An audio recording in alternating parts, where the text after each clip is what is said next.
Hello, hello, hello, and welcome to the 24th episode of Mixed Media Reviews. My name is Kelsey, and today I'll be talking about a movie. This week's movie is Marvel's Eternals. Um, so I know I said that this was going to be posted earlier in the week, but after I took my exam, I just kind of died, and I just barely came back to life. I was just so exhausted. I did end up passing, so that's good. But I just didn't want to do anything ever again. You know that feeling? So I didn't, and now I'm here. So there you go. Anyway, so Marvel's Eternals. If you thought I was going to say something different, well, you're definitely wrong, and I don't know why you would think I'd say anything different, because of course I had not seen any trailers, or I didn't even know about any spoilers for this movie before I got to see it. So, there you go. I did know, of course, that Kumail Nanjiani was in it, as well as Robb Stark, which I will only refer to as Robb Stark. I'm sorry, actor, but that's your name. I also knew Angelina Jolie was going to be in it, but that was pretty much all that I knew. I didn't really know that who their parts were going to be or anything. I heard that it wasn't great, but I tried to set that aside and see it, objectively. I did really love Shang-Chi, and I'd been loving the shows so far, so I was really hoping that I'd like this as well. I had never read any of the comics either, so I actually don't think anyone's really read those comics. And I never really read anything that had the Eternals in them either that I can remember. So pretty blank slate going into this. And of course, this episode's gonna have some spoilers, mostly just some light or some general overarching ones. But there is a part where I get some pretty specific big spoilers. And I will warn you before I dive into those for sure. So on IMDb, because I've gotten very lazy about writing some of these. I mean, sometimes it's just hard to come up with a summary. Like, a lot of things happened in this movie. What am I supposed to say? So IMDb says that Eternals is about the following.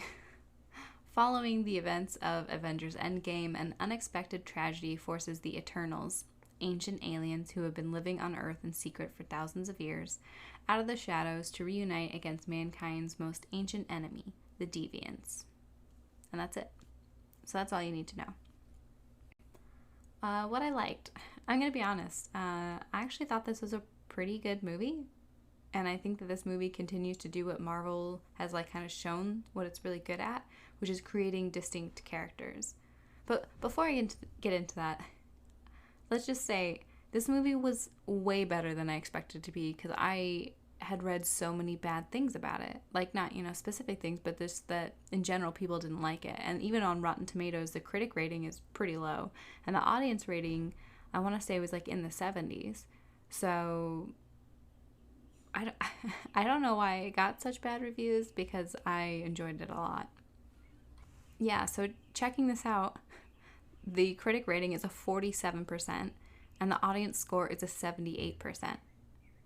Which, not the first time there's been such a big difference between critic versus audience score, but I just thought it was very interesting that this was one of those that had that kind of big jump, and I don't get it. I don't even really get the audience score. I mean, it's not my favorite Marvel movie, and it's definitely not the best ever done. But I thought they did really well, especially for introducing a bunch of characters we have literally no history about. I feel like that's why it's not done as well, is because people just think, where's the nostalgia? Where's any of the characters that I grew up reading about?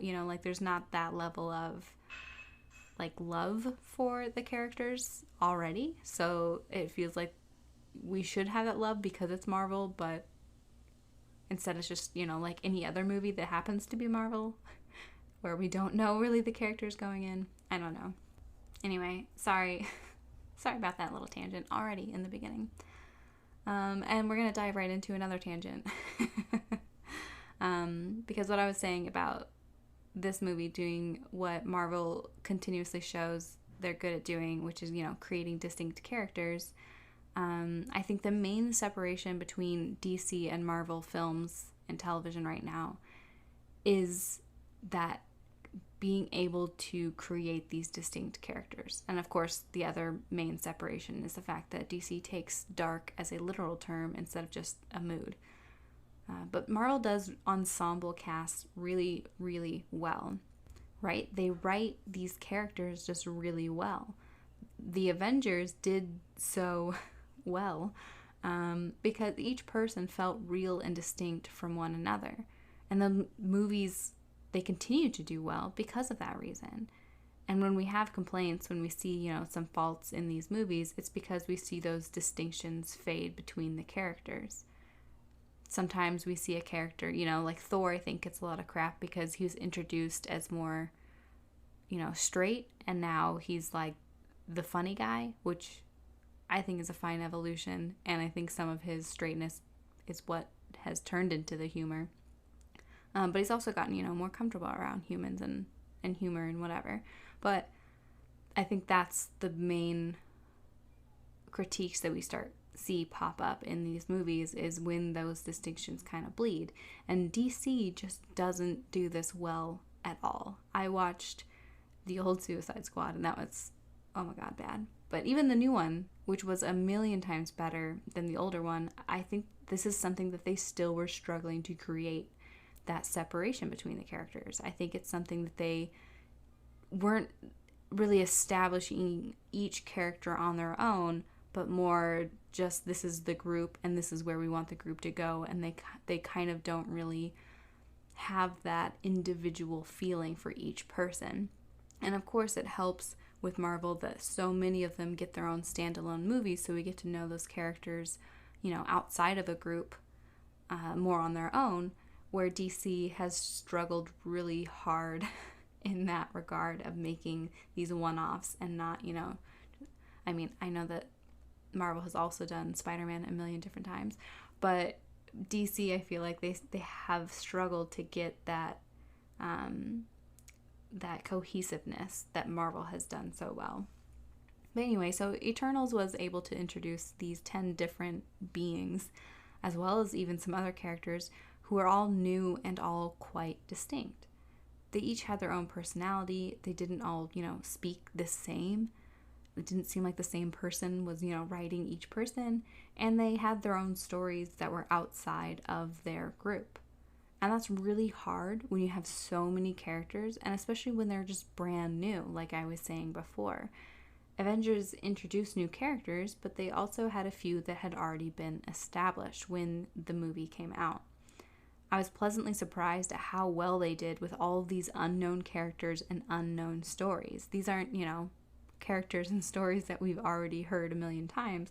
It's all brand new to us, for most of us. Even for people who read comics, this is not a super popular comic that people know about. The story also, I think, flowed really well with the characters that they established. It didn't seem out of place when characters would behave in certain ways, or, the way that each of them reacted to different situations was in line with what we knew about them. It all felt very much like, here's a situation, here's the characters we established, and this is what would evolve from that based on what we know about them. I also thought they did a pretty good job of condensing a lot of information into the movie without it being overwhelming or feeling like it's too much. The opening scene was a great way to show everyone's powers while also not being, super slow to discover what they do. We jumped right into it. And it all felt, very natural. And of course, very exciting to see everybody in action and to kind of see that glimpse of their powers and a little bit even of their dynamic between the group. I always watch movies and TV with subtitles. I don't always register words immediately when listening, so it really helps to read them. Not to mention there's always stuff I don't hear at all, and then you get to read it and you're like, oh, I didn't even hear somebody say that. And it's great. I love it. And sometimes it even tells me the names of songs, and It was really great when The Passage of Time was paired with Pink Floyd's Time during the Marvel title sequence. All I saw that popped up was, Time by Pink Floyd playing when we get this Marvel title sequence. And it was a nice hint of what's to come. And sure enough, we get that time jump right after the title. So if you already knew the song, that's great. If you needed to be reminded what the name of the song was called, that's great, like me. Or if you could not, if you didn't know Pink Floyd and you didn't know the song title, that's still a nice nod to what was to come. And I really, really liked that little bit. I also loved that they didn't ignore the entirety of the MCU. Dane, who's played by Kit Harington, mentions Doctor Strange, and when he finds out about Sersi, he does what the entire audience is thinking. He asks her why they didn't help with Thanos or really anything else that's ever happened in these MCU movies that we see. And honestly, she gives a pretty good answer.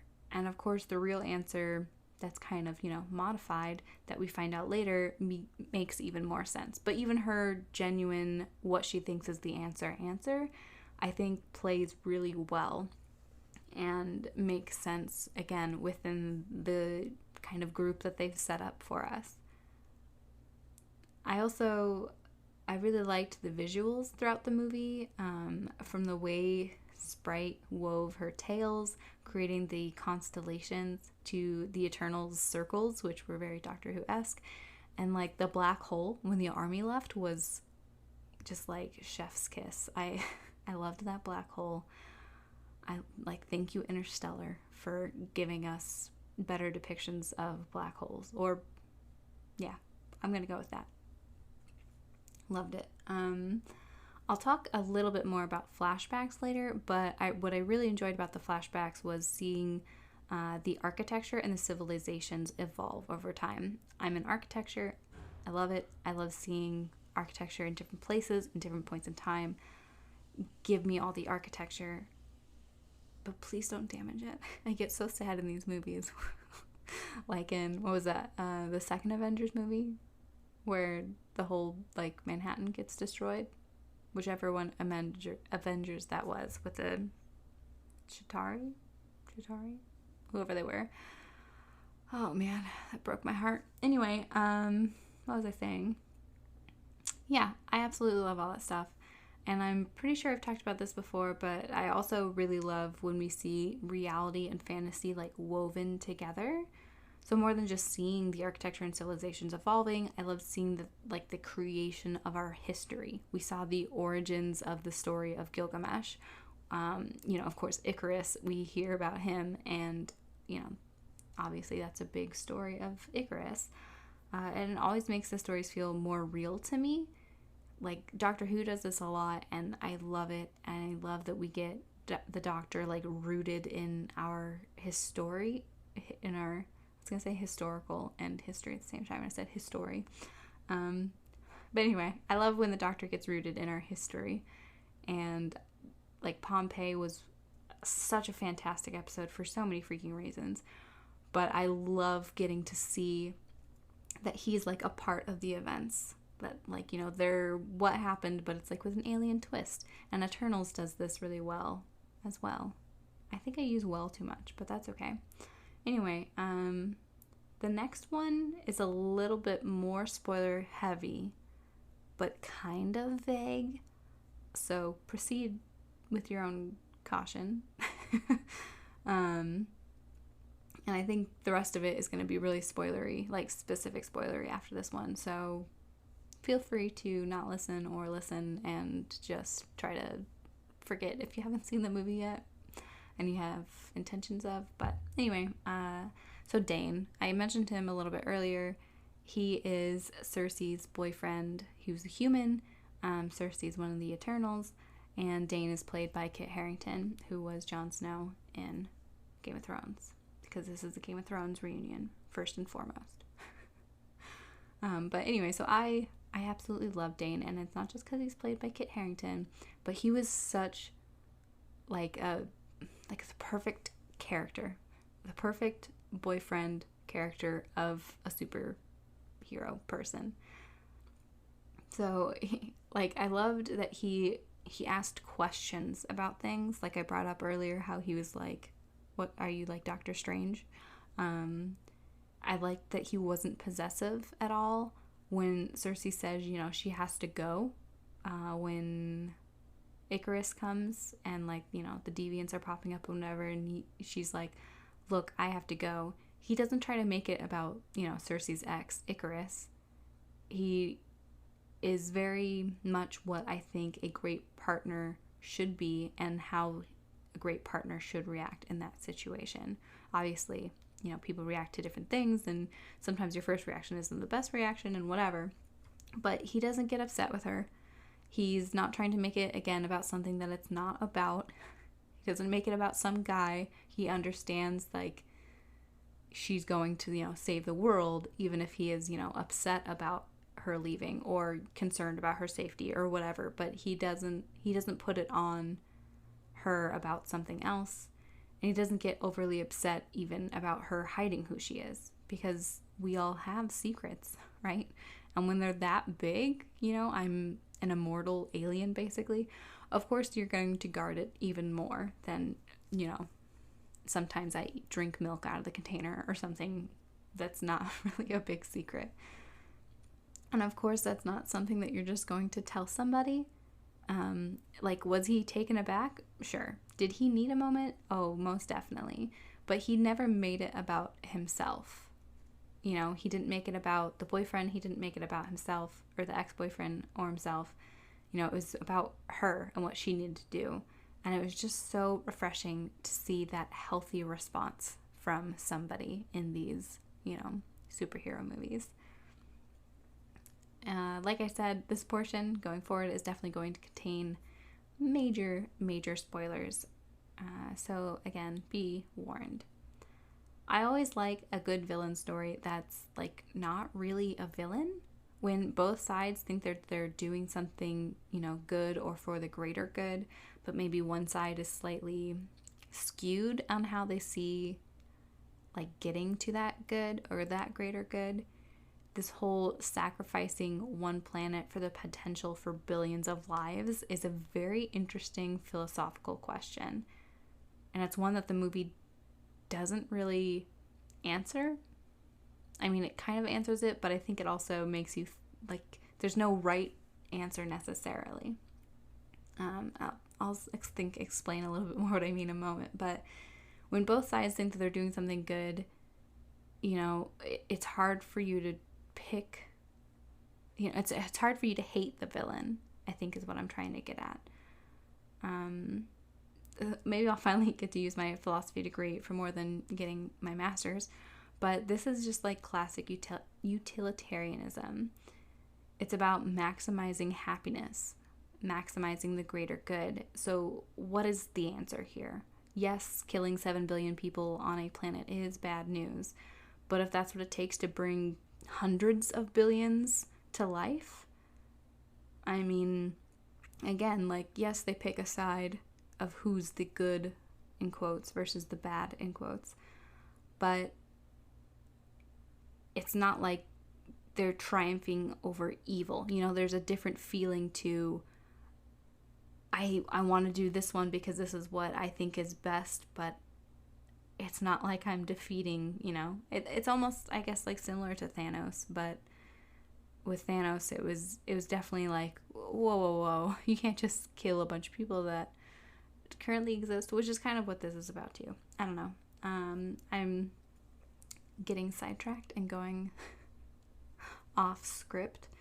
But I mean, for me, I've never been one for utilitarianism because I think it can be a bit like moral relativism, which I completely disagree with.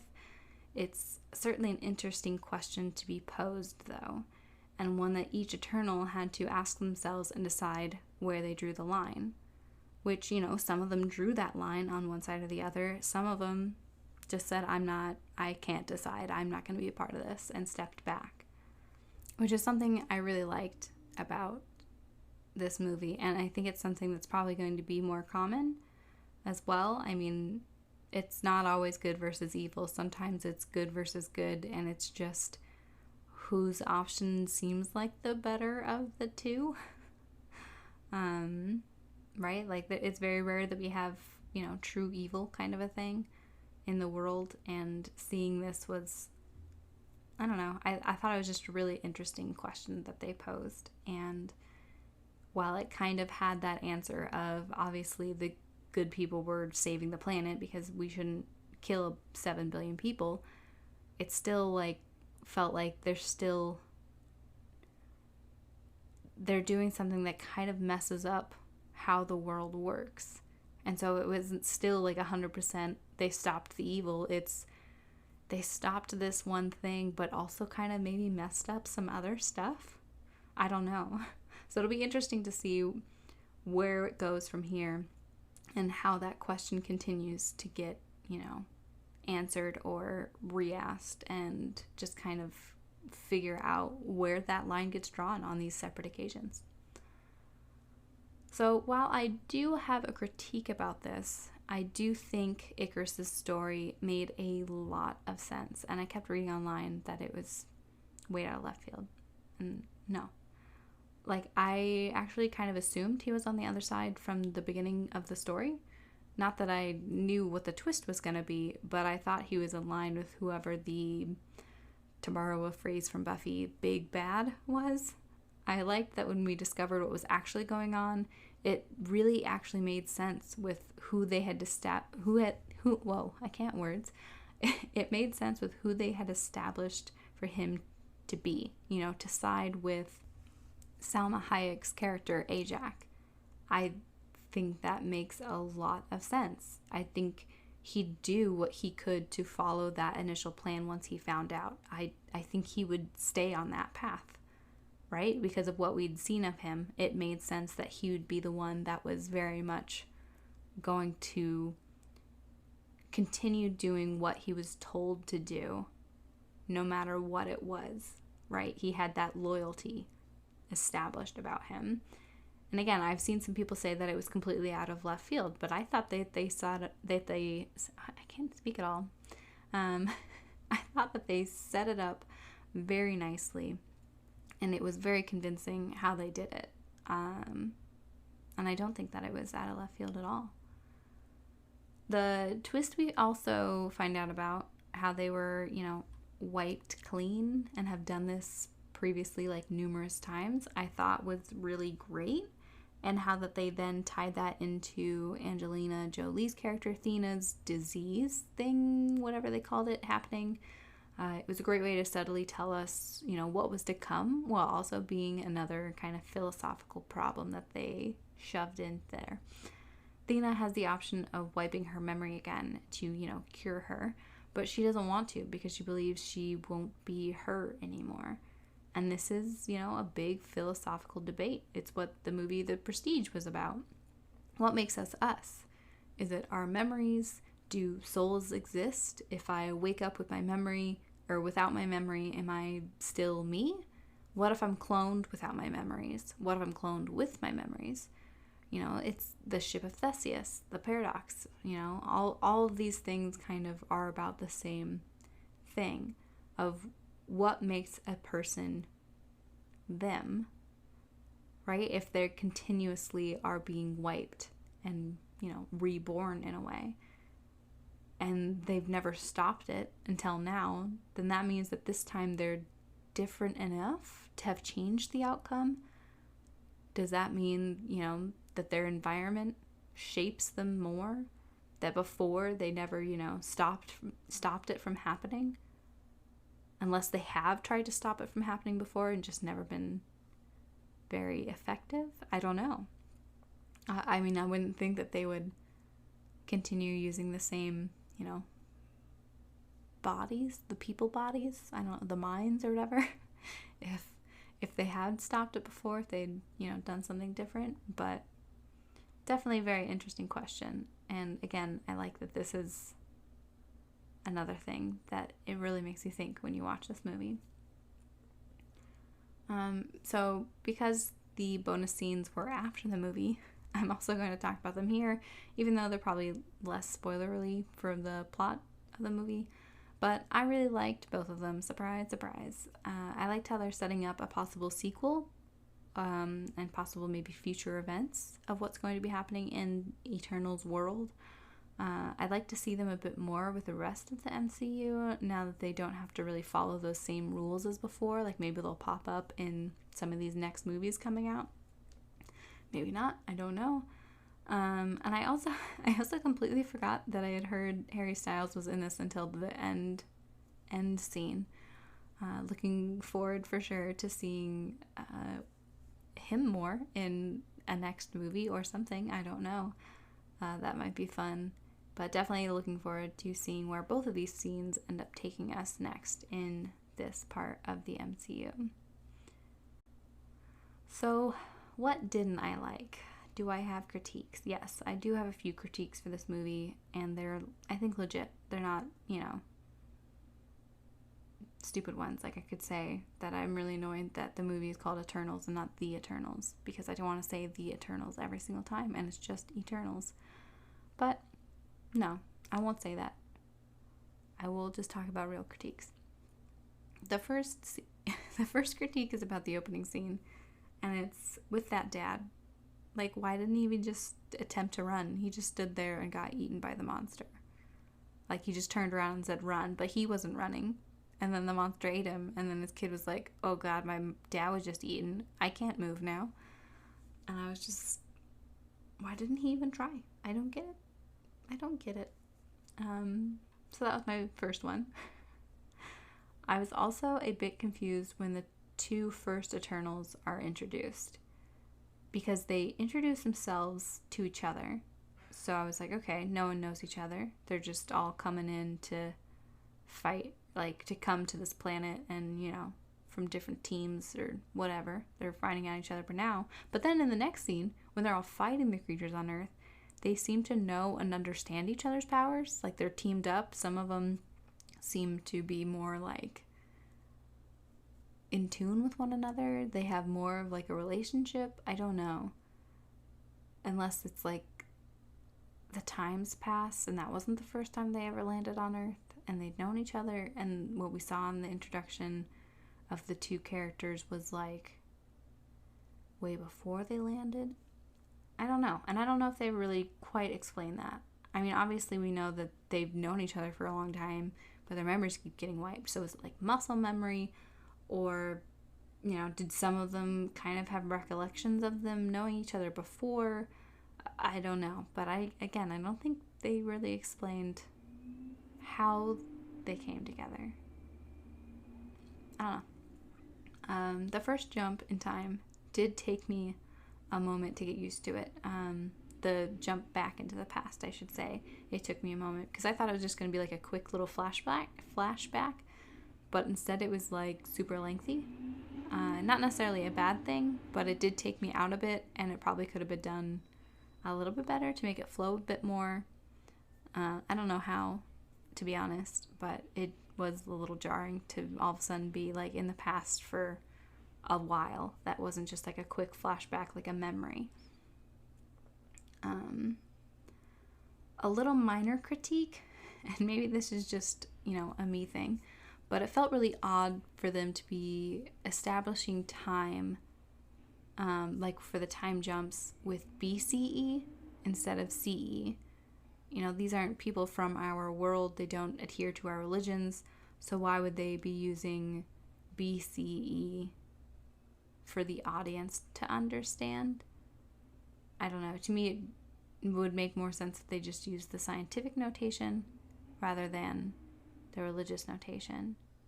I think it would have made it feel more cohesive, But whatever.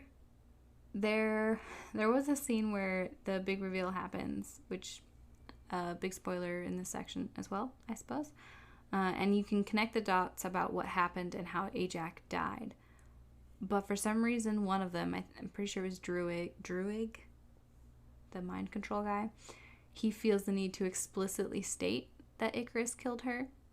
Like, yeah, we as the audience easily connected those dots. And like, we also got to see that it happened, so even if we didn't connect the dots, we see it. So it kind of annoyed me that they had him say it out loud in the way he did. Maybe, again, a little bit nitpicky like the last one. But I wrote it down when I first watched it because it just annoyed me that they had to explicitly state it. All right, now to circle back to Icarus, from what I was saying about me coming back to it, about having a critique. Again, I think it all makes perfect sense and follows in line, and I think they set it up, and I don't think it was out of left field. But okay, so I thought it made sense that he would hesitate against Circe, right? He fights the Eternals that, turned against him, that were remaining, and then he goes on to find Circe, and it makes sense that he would kind of be hesitant, he still loves her or whatever. Like, we find out the only reason why he left was to protect her from this, secret that he was holding, and blah, blah, blah, blah, blah. But he just kind of, stared at her. I thought that they would fight, maybe kind of pull some punches, but they didn't fight. He just stared at her.